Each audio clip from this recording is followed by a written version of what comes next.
ये सोच रहे होंगे कि मैंने ये इस राइटिंग टास्क 1 में इस pie chart and bar graph के इस आंसर में मैंने ये अंडरलाइन क्यों किया, आपको बताने के लिए कि ये कुछ इम्पॉर्टेंट वर्ड्स होते हैं। ये जो वर्ब्स हैं इनको आप लर्न कर सकते हो, लिख सकते हो। जब आप अपनी खुद से आंसर लिखोगे तो बस एक छोटा सा काम करना है, अपने ये वाले जो वर्ड्स हैं इनको अंडरलाइन करना है। जैसे ये हाउएवर है, इंक्रीज्ड। अब मुझे ये मैंने देखा जब मैंने अपने सब अंडरलाइन किए वोकेबलरी, तो ये इंक्रीज्ड वर्ड्स जो है ना, इस वर्ड को, इस वोकेबलरी को मैंने 3-4 टाइम्स इसको लिखा है। तो अब मैं इसको, अब वहाँ तो साफ लिखा है रिपीटेशन ऑफ वोकेबलरी और words it is not a good sign for your band scores. तो इसको मैंने अंडरलाइन किया और मैंने गूगल किया। गूगल पे फिर मैंने क्या किया, इसके 3-4 और वर्ड्स निकाल लिए। तो यहाँ इरेज करके मैं उस वर्ड को यहाँ फिट कर दूंगी, ठीक है। तो पहले सिंपल लैंग्वेज में राइटिंग टास्क 1 या टास्क 2 एससी को लिखना तो सीखो। तो मैंने आपको ये बताने के लिए, देखो मैंने कितनी वोकेबलरीज में यूज़ की है।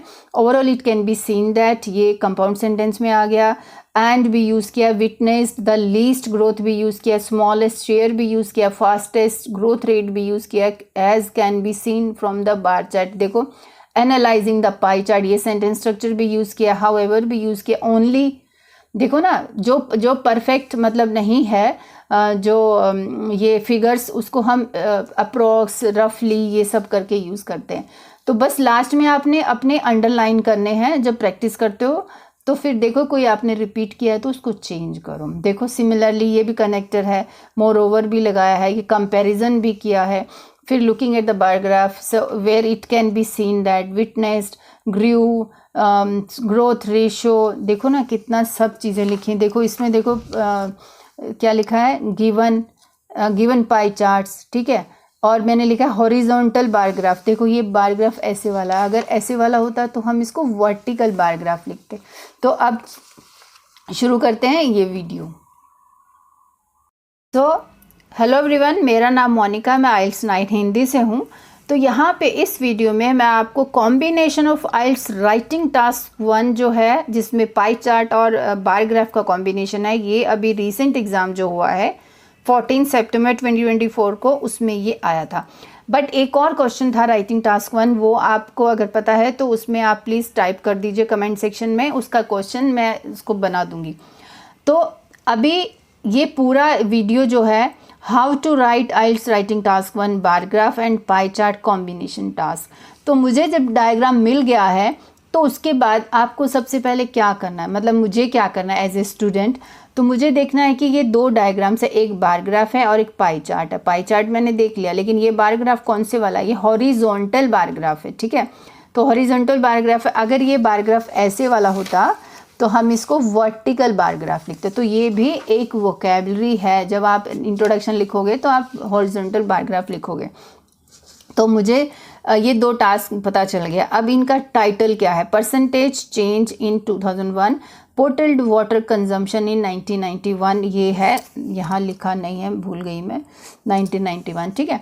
अब हम पाई चार्ट को पढ़ते हैं। पाई चार्ट में सबसे ज़्यादा मुझे क्या दिख रहा है, ये येलो वाला 48% है, सबसे ज़्यादा 48% है, सबसे कम यहाँ ये 2 कंट्री हैं, ठीक है। तो और 48 के बाद 15 है, फिर 13 है, फिर 10 है, फिर ये 2 इक्वल हैं। तो अब ये देखो, इसने अलग अलग 8 कंट्रीज़ के नाम दिए हैं, जिसमें ये कलर थीम मैंने ऐसा बनाया, लेकिन वहाँ एक्चुअल एग्ज़ाम में आपको ये कलर वाला थीम नहीं मिलेगा। So sorry to say that कि वहाँ पे पहले प्लेन ब्लैंक होगा, फिर उससे थोड़ा डार्क होगा, फिर उससे थोड़ा डार्क होगा, फिर उससे थोड़ा डार्क, ऐसे ऐसे करके, या हो सकता है ऐसे ऐसे कुछ बना दें, तो ऐसे आपको वहाँ मिलेगा, ये नहीं मिलेगा कलरफुल, ठीक है। तो मैंने पाई चार्ट को एनालाइज किया, क्योंकि ये जो परसेंटेज है ना, ये वहाँ लिखी मिलेगी आपको, लेकिन इसकी जो है ये परसेंटेज आपको लिखी नहीं मिलेगी, ये आपको खुद से ढूंढनी है। आपको बस खाली ये देंगे और नीचे ये, तो as you can see percentage लिखा है। तो अब ये 0, 4, 7, 11 है। तो अब इनका एग्जैक्ट देखने के लिए क्या करना है, ऐसे ही लाइन लगानी है जैसे मैंने ये लगाई है, ठीक है। अब एग्जैक्ट जैसे ये 14 पे है, तो ये तो है एग्जैक्ट 14%, ठीक है, और कोई एग्जैक्ट नहीं है। देखो, तो मतलब जैसे 11 पे कुछ है नहीं, 11 से नीचे है, तो जस्ट बिलो 11% लिखोगे या अराउंड 10% लिखोगे। और ये जैसे ये दिख रहा है मुझे, ये 7 की थोड़ा सा आगे है, तो अराउंड 8% लिख दोगे, या अबाउट 8%, या अप्रॉक्स 8% लिखोगे। तो मतलब जो एग्जैक्ट होगा वो तो हम सेम वही लिखेंगे, बट बाकी कुछ भी एग्जैक्ट नहीं है। हम तो ऐसे लगा के इसको ढूंढ रहे हैं। जैसे ये है, ये 4 और 0 और 2 के बीच में है, देखो, तो ये हमने इसको एट जस्ट 2%, अराउंड 2% ऐसे लिख सकते हैं, ठीक है। तो ये ऐसे इसको ढूंढना। तो ये अब मैं क्या कर रही हूँ, मैं आपको जब हम बॉडी पैराग्राफ लिखेंगे, डिटेल पैराग्राफ, उसके लिए हेल्प कर रही हूँ, क्योंकि जब क्वेश्चन पेपर मिलेगा तो फर्स्ट 5 मिनट्स इसको पढ़ना है, इसको एनालाइज करना है और ये डिटेल्स निकालनी। ये डिटेल्स होंगी तो हम हमारी जो बॉडी डिटेल पैराग्राफ्स लिखेंगे, जिसमें फिगर्स लिखेंगे, वो लिखना बहुत आसान हो जाएगा। अब मुझे इसमें दिख रहा है सबसे हाईएस्ट ये है एशिया, और सबसे लोएस्ट है ये वेस्टर्न यूरोप जो यहाँ है। लेकिन सरप्राइजिंगली देखो, यहाँ वेस्टर्न यूरोप जो येलो वाला, ये सबसे हाईएस्ट था और यहाँ सबसे लीस्ट है।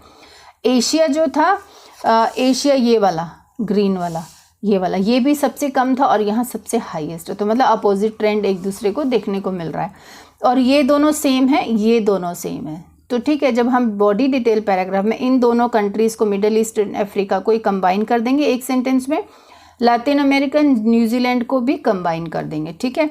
तो अब हम क्या करते हैं, अभी मैंने आपको सब कुछ बताया, अब एक बार रूल्स देख लेते हैं। 150 मिनिमम वर्ड्स बोला हुआ है आइल्स ने कि लिखना है, लेकिन अगर 150 भी हो रहे हैं तो भी चलेगा, काम की चीज़ लिखनी, एरर्स नहीं हो तो ज़्यादा बेटर है। अदरवाइज अगर आपके 180 वर्ड्स भी जा रहे हैं तो भी कोई प्रॉब्लम नहीं है, at least you are writing properly, इसको प्रेजेंट कर रहे हो, क्योंकि ये कॉम्बिनेशन ऑफ टास्क है तो ये लंबा राइटिंग टास्क 1 बन जाता है। तो पैराग्राफिंग जो है 4 करो तो अच्छा है, नहीं तो 3 भी चलेगा, क्योंकि कुछ बच्चे ना इंट्रोडक्शन और ओवरऑल को एक ही पैराग्राफ में लिख देते हैं, कोई बात नहीं।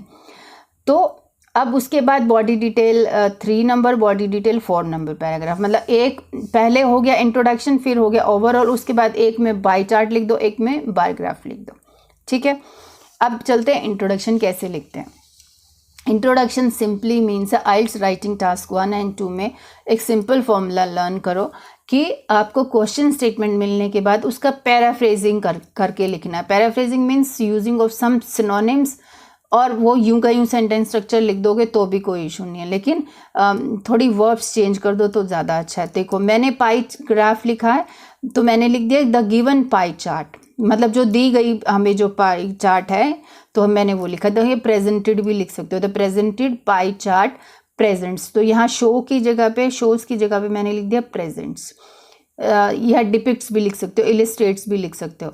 The given pie chart presents data on, percentage भी लिख सकते हो, percentage on consumption of bottled water in 8 countries in 1999, तो मैंने डेटा लिख दिया, ठीक है। वाइल, क्योंकि 2 है ना, 2 है, एक बार ग्राफ और एक पाई चार्ट है। वाइल और on the other hand the bar graph illustrates, ठीक है, लिखा है ना, and the bar chart shows illustrates changes. अब ये चेंजेस कहाँ से लाई मैंने अपनी तरफ से कुछ नहीं बनाया, ये देखो ये चेंजेस लिखा है, ठीक है। तो bar graph illustrates changes, bar graph, sorry यहाँ पे हॉरिजॉन्टल बार ग्राफ लिखो आप, मैं लिखना भूल गई। Horizontal bar graph illustrates changes in consumption in the same regions worldwide in 2001, and the last line जो मैंने इसको अंडरलाइन किया है, ये जो वर्ड्स अंडरलाइन किए हैं ना, ये सब वोकेबलरी है, आपको लिखने चाहिए, लर्न करने चाहिए। The statistical data is presented in percentage, जिस भी उसमें डेटा प्रेजेंट किया हो, सब यहाँ तो ये है परसेंटेज, कभी कभी पर 1000 पॉपुलेशन होता है, ऐसा जो भी होता है, अब वो लिखोगे यहाँ पे। ये हुआ हमारा इंट्रोडक्शन। उसके बाद ओवरऑल पैराग्राफ। ओवरऑल पैराग्राफ में हमें मेन हाइलाइट्स बतानी है कि मुझे ये सबसे हाईएस्ट दिख रहा है लेकिन यहाँ ये लीस्ट था, ये हाईएस्ट दिख रहा है लेकिन यहाँ ये लीस्ट था। तो ये चीज़ हम विदाउट फिगर्स, मतलब ये फिगर्स के बिना हम लिखेंगे। ओवरऑल पैराग्राफ का ये मतलब है। तो क्या लिखा है मैंने ओवरऑल में, देखो overall it can be seen that, ये जो मैंने अंडरलाइन किया है ये भी वोकेबलरी वाली लाइन्स हैं, आप लिख सकते हो, ये सेंटेंस स्ट्रक्चर बहुत अच्छा है। It can be seen that western Europe used most of the, देखो वेस्टर्न यूरोप ये है, देखो ना यहाँ पे मैं दिखाती हूँ, ये वेस्टर्न यूरोप देखो, ये रहा येलो, तो ये used most of the global bottled water supply and witness the least growth in consumption. देखो कंजम्पशन में सबसे लीस्ट ग्रोथ जो है वो ये है, वेस्टर्न यूरोप ही है वो, ठीक है। तो वाइल एशिया, अब यहाँ वाइल मैंने पहले लगाया था तो इन कॉन्ट्रास्ट लगा सकते हो या on the other hand. Asia had the smallest share in utilising bottled water and had the fastest growth rate as can be visible from the bar graph. ये देखो एशिया के बारे में, इन दोनों के बारे में हमने लिख दिया लेकिन विदाउट एनी फिगर्स। अब डिटेल बॉडी पैराग्राफ कैसे लिखना है, तो नेक्स्ट अभी 2 पैराग्राफ और बचे हैं ना, चाहे तो 3 भी बना सकते हो, आपकी मर्जी है। एक पैराग्राफ में इसके बारे में लिख दो, एक पैराग्राफ में इसके बारे में लिख दो। बट अगर मैं आपको बोलूँ कंट्री वाइज ले लो, कंट्री वाइज में इसका बात कर लो फिर इसका बात कर लो, वो कंपैरिजन भी बहुत अच्छा है, ठीक है। मैंने कुछ ऐसा लिया है और कुछ कंट्री वाइज कंबाइन कर दिए। अब आप देखो मैंने कैसे लिखा है। तो सबसे पहले मैंने, अभी हमने ओवरऑल में तो इनकी बात कर ली ना, एशिया की और इसकी, तो अब मैं एशिया और इसकी ना बात करके सबसे पहले ये जो इकट्ठे वाले हैं ना, जो सेम वाले, इनकी बात कर लेते हैं। ये देखो यहाँ पे भी 5% है, तो इनकी बात कर लेते हैं। ये क्या बोल रहे हैं, analysing the pie chart middle east and Africa. ये देखो ये मिडल ईस्ट एंड अफ्रीका, ये देखो 5% है, और यहाँ पे भी ये एक ही वो है, इनका परसेंटेज सेम है 10%, ठीक है। तो analysing the pie chart middle east and Africa were few bottle consumers with only 10%। ये देखो 5 को मैंने combine किया with only 10% combined in 1999, however in 2001 means इसमें, ठीक है। the rate of bottled water consumption increased by nearly 10% in both the regions, ठीक है, increased by nearly 10%, ये देखो 10% है, ठीक है। अब ये ब्लैक वाला हुआ इन 2 कंट्रीज़ के बारे में। अब रेड वाला मैं लिख रही हूँ next New Zealand and Latin America. देखो New Zealand and Latin, red and black जो है, तो रेड एंड ब्लैक यहाँ ये है, ठीक है, ये दोनों है। तो मैंने लिखा सिमिलरली न्यूजीलैंड हैड 13% शेयर, देखो न्यूजीलैंड का ही 13% शेयर है ना, 13% share, and Latin America had just 10% of global consumption which display 2% growth rate in each country. तो 10 से ये 12 पे चला गया है ना। displayed 2% growth rate in each country at 12% as per data shown in bar graph in 2001, ठीक है। तो ये वो तो बल्कि कम हो गया, बल्कि दोनों 12 पे ही आ गए हैं ना, तो इसलिए मैंने लिखा है growth rate in each country at 12% as per data shown in bar graph in 2001, ठीक है। तो ये 2 कंट्रीज़ के बारे में, पहले हमने इन 2 कंट्रीज़ के बारे में लिखा, अब इन 2 के बारे में लिखा है। यहाँ पे भी ये 2 एक जैसे थे और ये ब्लैक और रेड के बारे में लिखा, ठीक है। अब हमारा बचा मेन इसके बारे में बात करना, एशिया और वेस्टर्न यूरोप। तो देखो अभी more over western Europe consumed 48% packaged water bottles, यहाँ बॉटल्स लगा सकते हो आप, मैं भूल गई शायद bottles, ranked number 1 among other countries in, comparison तो चाहिए ना, ranked number 1 among other countries in 1999 which was, ये कुछ नहीं है, नथिंग, ये कुछ नहीं है, इसको ये फुल स्टॉप ना ब्रैकेट ना कोमा कुछ नहीं है, which was followed by Australia with 15% intake. देखो ये ऑस्ट्रेलिया ने इसको फॉलो किया विथ 15% इनटेक, ठीक है। तो ये हुआ हमारा। अब उसके बाद हम बार ग्राफ में जो हमारा रिमेनिंग, जैसे यूएस से, आई थिंक मैंने यूएस से नहीं, भूल गई इसको लिखना, तो जितना मैंने लिखा आप देखो, looking at the bar graph where it can be noted that Asia witness the highest growth rate in bottled water consumption. Looking at the bar graph where it can be noted that Asia witnessed the highest growth rate in bottled water consumption at 14%. ये मैंने लिख दिया, ठीक है। In contrast, Western Europe was grew at just 2%, the smallest growth rate. मैंने सिर्फ इतना बताया, बाकी ये 4 तो बता ही चुकी हूँ। ये 2 कंट्री छूट गए, ऑस्ट्रेलिया एंड यूएसए, आप इनको कंबाइन करके लिख सकते हो, ठीक है।